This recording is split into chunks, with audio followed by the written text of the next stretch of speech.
David Banon, si vous voulez bien prendre place.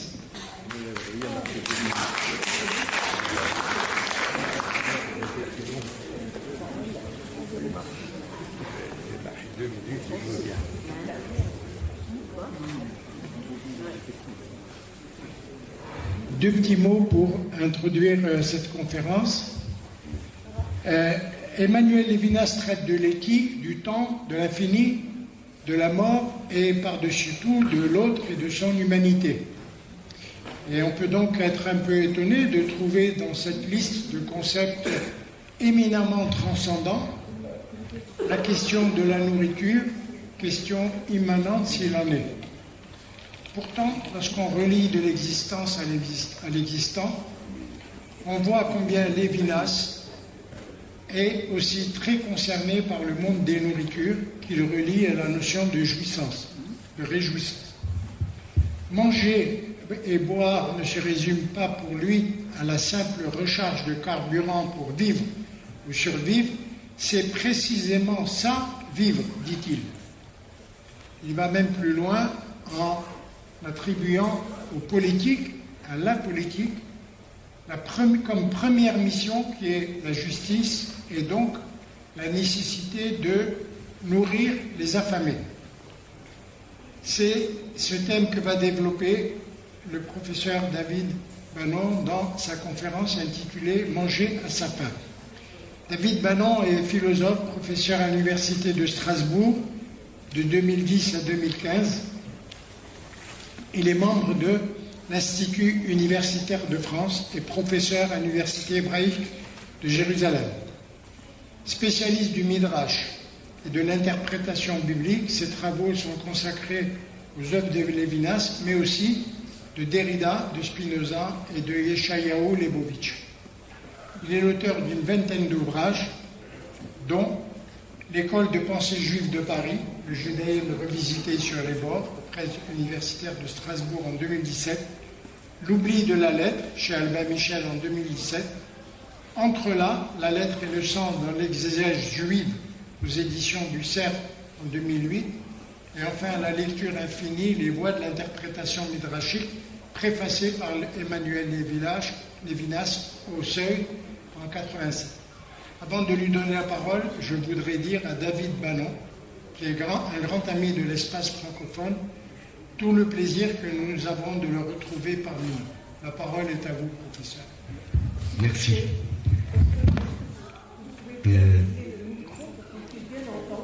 Attendez.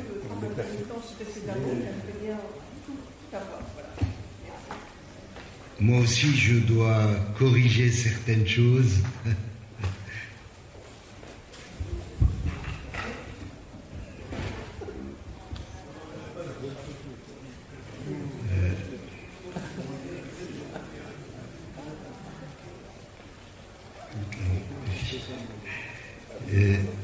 J'ai bien enseigné à l'Université de Jérusalem, mais je n'ai enseigné que 5 années de suite. À partir de la 5e année où j'ai enseigné, il y a eu une chute drastique des étudiants en sciences de l'esprit, comme on l'appelle ici, Madai Haruach. Et puis on m'a demandé, vous êtes le dernier, vous devez libérer la place pour qu'on puisse rassembler les étudiants et les distribuer parmi les professeurs qui étaient professeurs minaminian, ceux qui étaient professeurs ordinaires. Mais je n'ai pas chômé longtemps puisque j'ai été engagé à l'université de Bar-Ilan, où je suis encore jusqu'à maintenant. Et je n'ai pas publié 20 livres, une douzaine, oui, mais pas 20. D'abord, je voudrais remercier les organisateurs de cette journée de m'avoir invité, et je reconnais là en tout cas certains visages. qui me rappelle ma période où j'ai étudié à Lyon, notamment en tout cas Jean-Claude Bensoussan, où on était non seulement étudiants, mais aussi engagés dans les luttes, par exemple, ceux des Juifs du RSS, et aussi en tout cas pour défendre Israël sur les campus. Mais bon. Mon thème, c'est manger à sa faim, mais avec un point d'interrogation. Et je voudrais essayer de donner quelques questions et essayer aussi de pouvoir dire quelque chose après la brillante leçon que nous avons entendue de Daniel Epstein sur Lévinas et sur le contexte philosophique et littéraire de cet homme. Moi, je voudrais me concentrer sur le thème de la faim.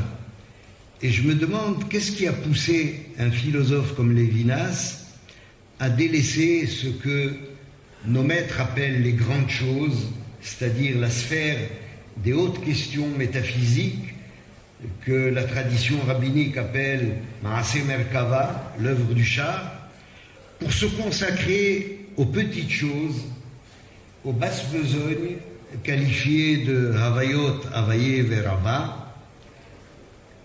Que cherchait-il à dégager, par exemple, du contrat que l'on établit avec des journaliers, et en particulier de la composition du menu du repas qu'on doit leur servir,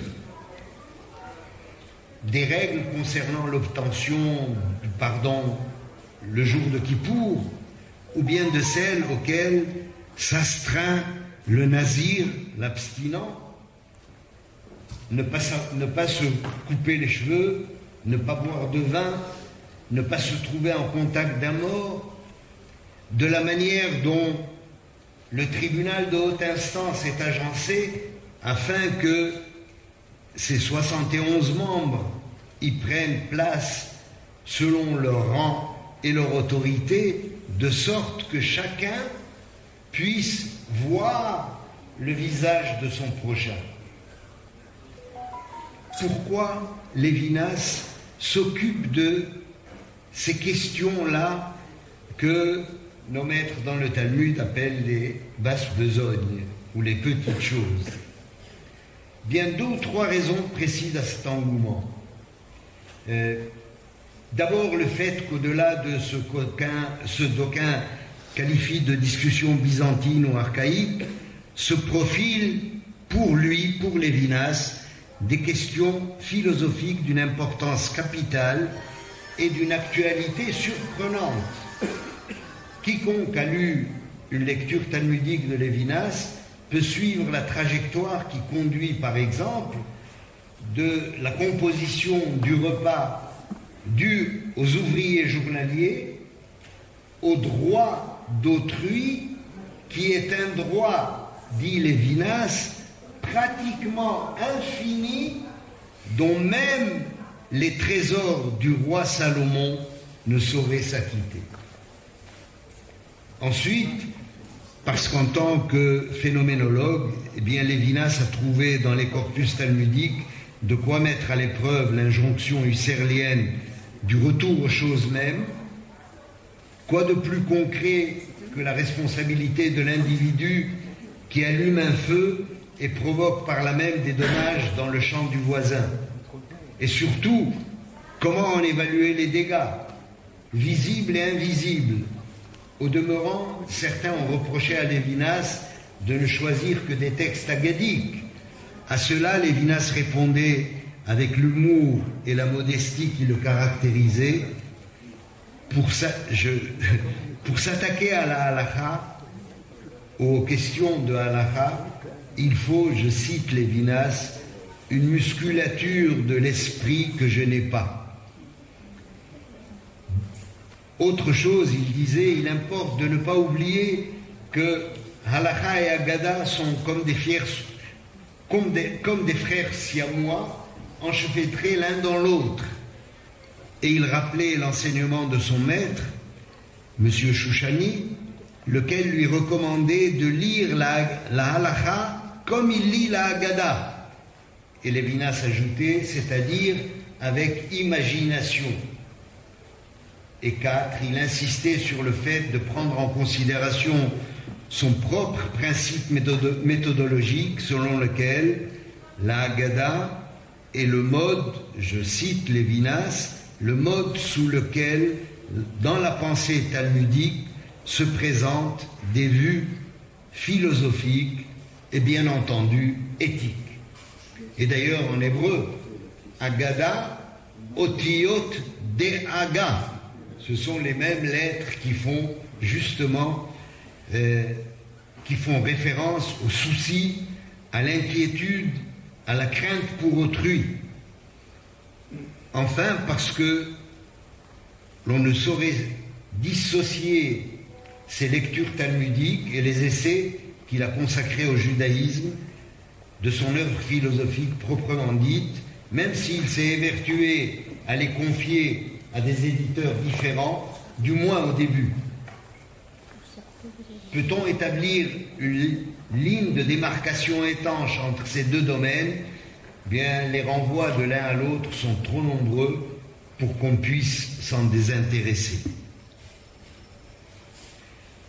Une oreille aux aguets entendra dans les lignes traitant des questions strictement philosophiques des échos de l'ancienne sagesse juive, dont on aurait tort de négliger la portée et la fécondité.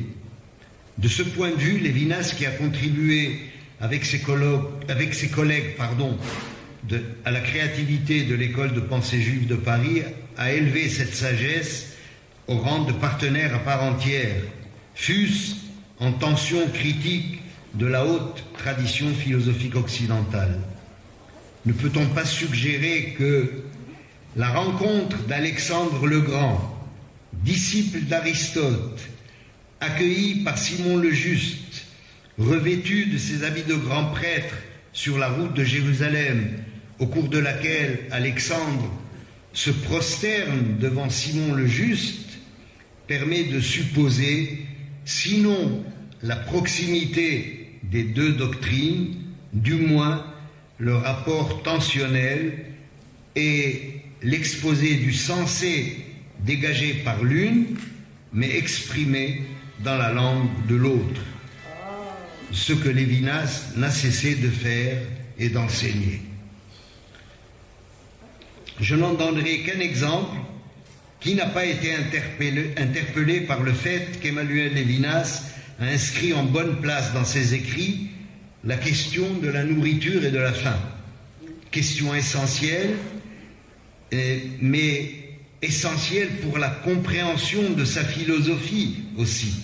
Elle côtoie les notions éminentes qui innervent son œuvre, telles qu'infini, autrui, responsabilité, humanisme de l'autre homme, transcendance, bien, substitution, et sans jamais détonner. Et là, je crois que nous aurons peut-être l'occasion d'en discuter avec Daniel Epstein tout à l'heure.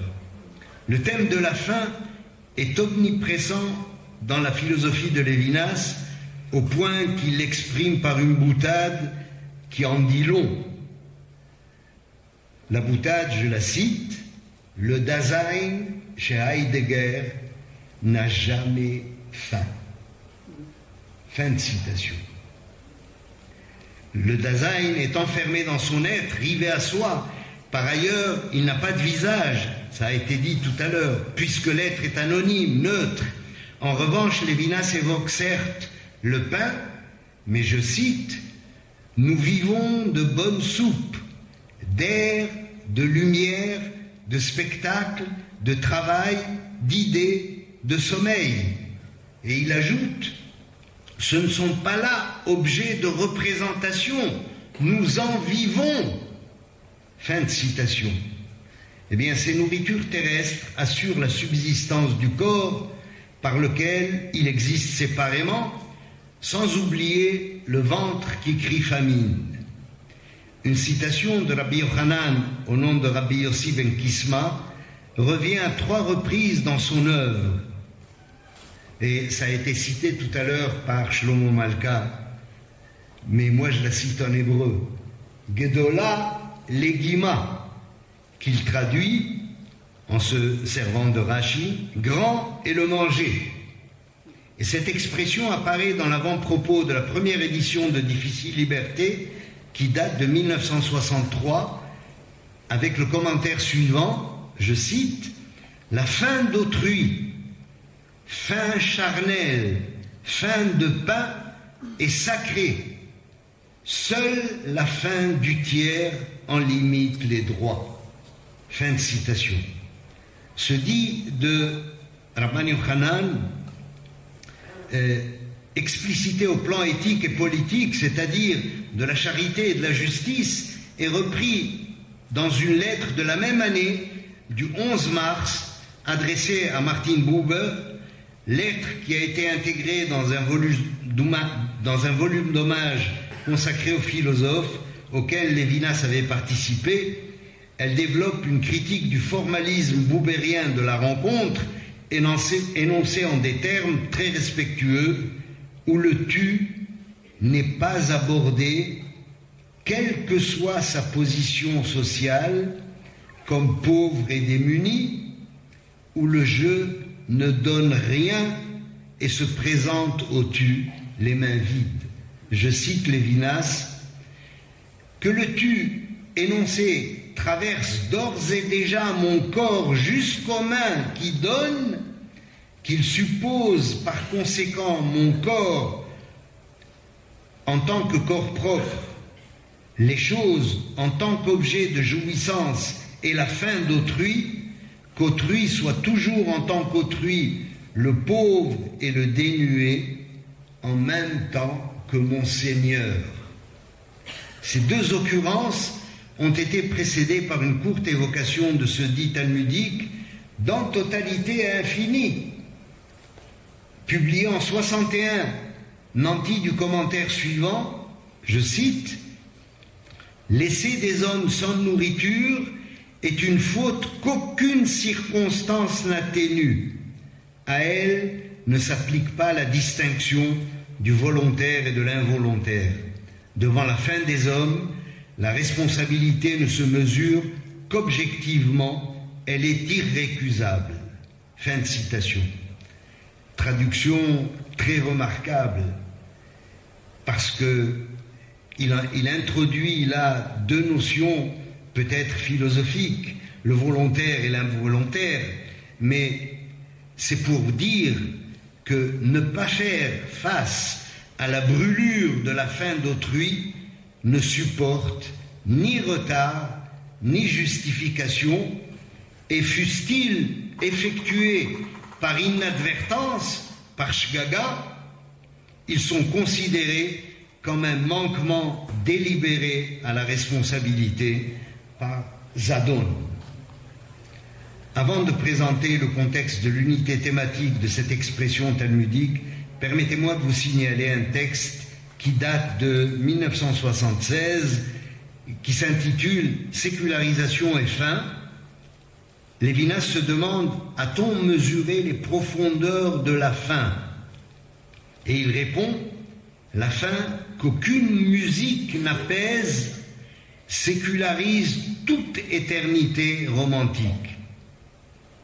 Privation dont l'acuité consiste à désespérer de cette privation même, le désespoir ne se décrit pas comme un état, c'est un recommencement incessant de la faim, se débattant contre la même surface pierreuse, tête frappée contre un mur, mais ainsi comme en appelant à quelque envers du rien, appel sans oraison, ni vision, ni même visée, ni thématisation, ni interpellation.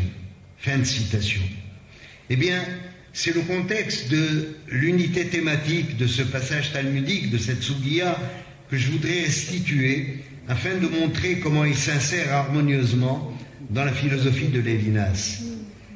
Manquer à ce devoir, je l'ai dit déjà, est gros de conséquences, selon la suite du texte talmudique que Lévinas ne cite pas. Je le cite moi. 2 familles ont été écartées d'Israël, ainsi qu'il est écrit, ni un Ammonite, ni un Moabite ne seront admis dans l'assemblée de Dieu. Pour quelle raison? Parce qu'ils ne vous ont pas offert le pain et l'eau. Et selon Rabbi Yochanan, des proches peuvent être éloignés et des étrangers incorporés, toujours en vertu de leur conduite vis-à-vis de ceux qui sont affamés. Au demeurant, Dieu détourne son attention des fautes commises par des malfaisants et déploie sa présence sur les prophètes du Baal, parce qu'ils ont offert à manger à l'indigent. Toutefois, la distinction par mégarde ou intentionnelle est inapplicable à ce commandement. Ne pas partager son pain est toujours imputé comme une faute intentionnelle. Rabbi Yochanan fait preuve d'une audace inouïe en décrivant un Dieu supportant les injustices des Réchaïm en n'hésitant pas à étendre sa protection sur des prophètes païens, parce que les uns et les autres ont sustenté la faim de pauvres airs. Ces mécréants et ces païens seraient donc plus proches de Dieu que ne le seraient les dévots confinés dans leur lieu de prière. Monde à l'envers, peut-être, mais monde véritable. Humanisme confinant à l'hérésie, mais humanisme sublime, attentif à la crampe d'estomac de la famille. Humanisme matérialiste en guise de spiritualisme authentique. Le Talmud reprend ces principes par trop généraux et les explicite en les illustrant par des faits et gestes de certains personnages bibliques. Le défaut d'hospitalité, enseigne Rabbi Yochanan, éloigne les proches, selon l'exemple d'Ammon et de Moab, et rapproche les lointains, comme le montre l'exemple de Jéthro, lequel a ordonné à ses filles, appelez Moïse, et qu'il mange du pain. Rappelons que Moab et Ammon sont des peuples descendants des filles de Lot, neveux d'Abraham, mais qui ont fait fi de la légendaire hospitalité abrahamique. Ils ont été écartés de sa famille parce qu'ils sont restés sourds à la demande du peuple hébreu, errant dans le désert, qui souhaitait obtenir un droit de passage sur leur territoire et consommer, mais contre rétribution, de l'eau et du pain. Le lien biologique n'a pas suffi, il fallait plus encore une conduite adéquate, mue par une compassion à l'égard de l'indigent qui n'a pas de quoi étancher sa soif et assouvir sa faim. C'est d'ailleurs Ruth la Moavia, qui réparera ce manquement en se préoccupant de nourrir sa belle-mère Naomi, en allant glaner des épis dans le champ de Boaz. Ce faisant, Ruth évitait probablement colibé et humiliation à sa belle-mère, laquelle avait déserté le pays lors de la famine avec sa famille. À l'opposé, Jéthro, un prêtre de Midian, lequel avait servi, selon le Midrash, toutes les divinités païennes, mais il a houspillé ses filles pour avoir laissé partir l'homme qui les avait sauvées des mains des bergers et qui a puisé de l'eau pour leurs troupeaux. Yitro a exigé qu'on le rattrapât et qu'on l'invitât à partager son repas. Et tenez-vous bien, pour ces raisons, partager le repas, Hazal, nos sages affirment que ces petits-enfants ont eu le mérite de siéger dans la salle de pierre du temple, c'est-à-dire l'Ishkat HaGazit, c'est-à-dire dans le Sanhédrin. Comme si le fait d'accéder à cette haute fonction de juge était la résultante de l'invitation à partager un repas. Car, écrit Lévinas, et je le cite, « Les cœurs s'ouvrent très facilement à l'étranger, les porte-monnaies plus difficilement. Ce qui s'ouvre le plus difficilement, ce sont les portes de nos propres maisons. » Fin de citation.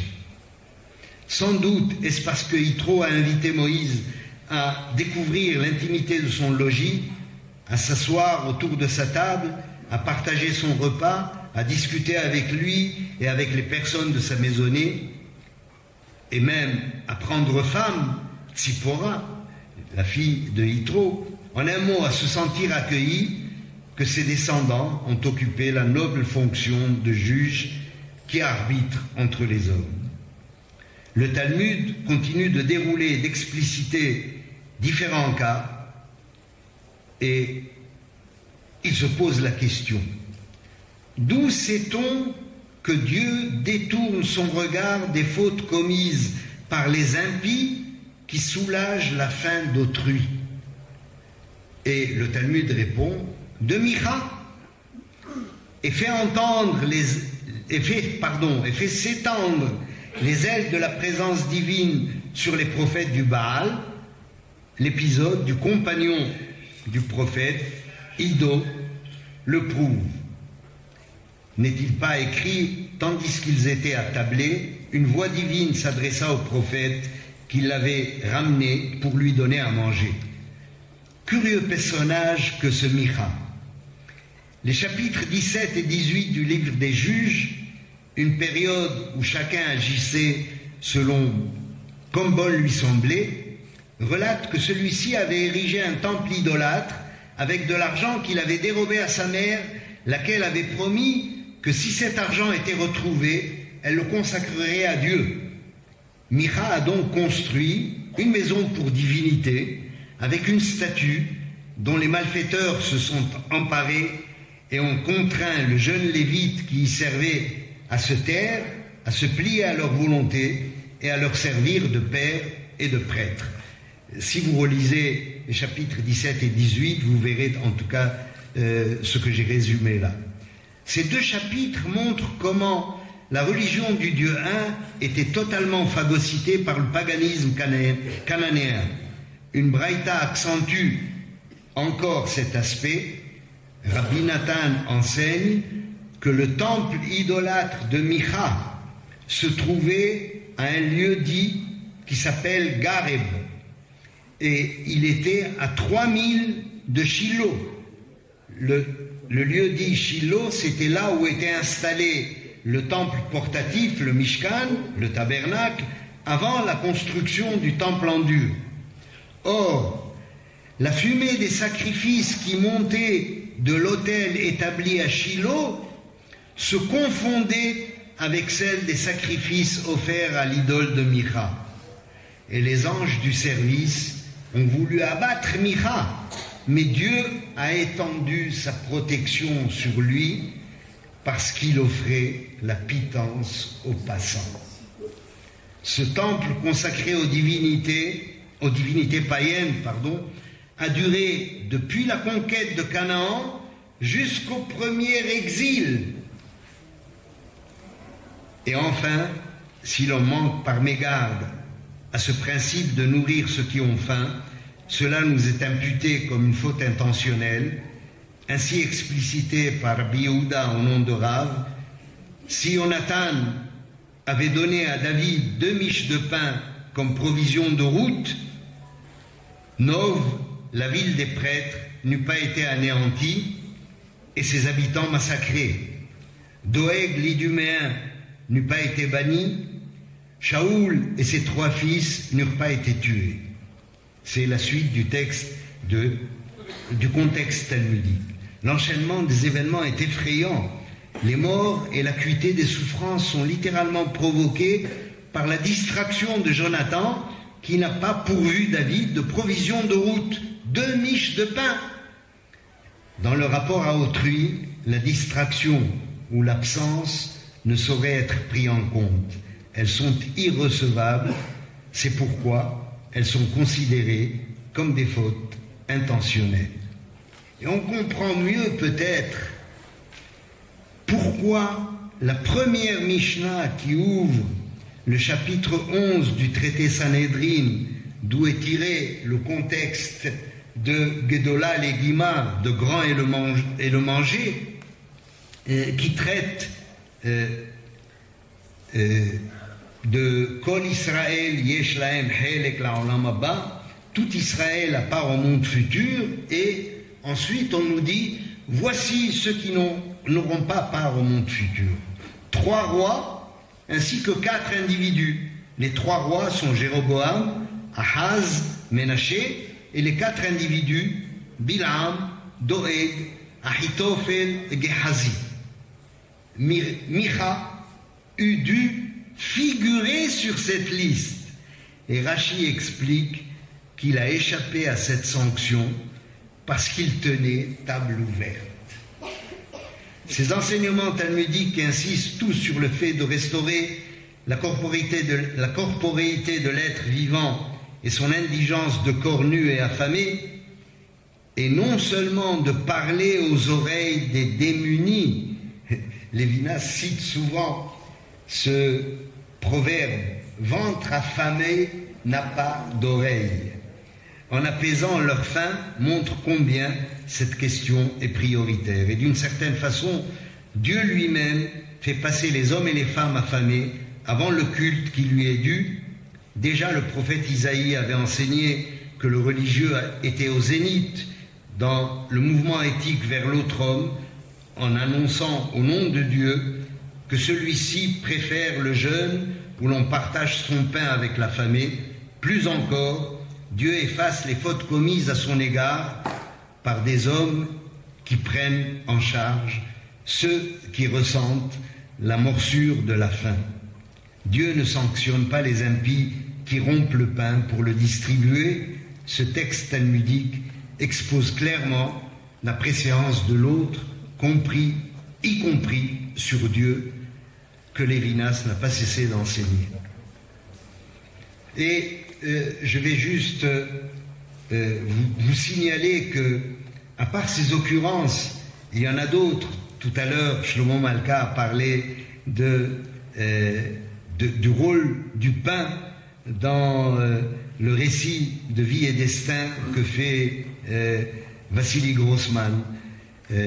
Il a une lecture talmudique qui s'appelle le modèle de l'Occident, qui traite de ce que lui a traduit comme Lechem Panim. Il l'a traduit en se servant aussi de Rashi et de Ibn Ezra, de pain de visage. Pain de visage. Et c'est extraordinaire parce qu'il nous raconte que dans le mobilier du temple, il y avait une table qui était la table d'or et qui était le shulhan sur lequel se trouvaient en permanence les pains de visage, 6 d'un côté et 6 de l'autre, et il nous renseigne sur ce rituel du changement des pains, puisque chaque Shabbat, un Shabbat après l'autre, eh bien on devait changer le pain qui devait se trouver devant Dieu. Et il dit, eh bien il y avait dans le vestibule une autre table d'or et une table de marbre. Et puis les pains qui entraient, on les posait sur la table de marbre, et ensuite on enlevait les pains qu'il y avait sur la table d'or, mais on ne les posait pas sur la table de marbre, selon le principe talmudique, Ma'alim ba'kodesh velo moridim. D'accord ? Et puis, on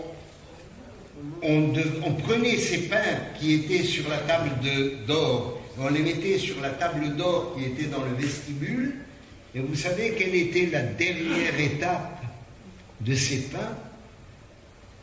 Lévinas nous dit, et le Talmud nous dit avant Lévinas, c'est la bouche des prêtres.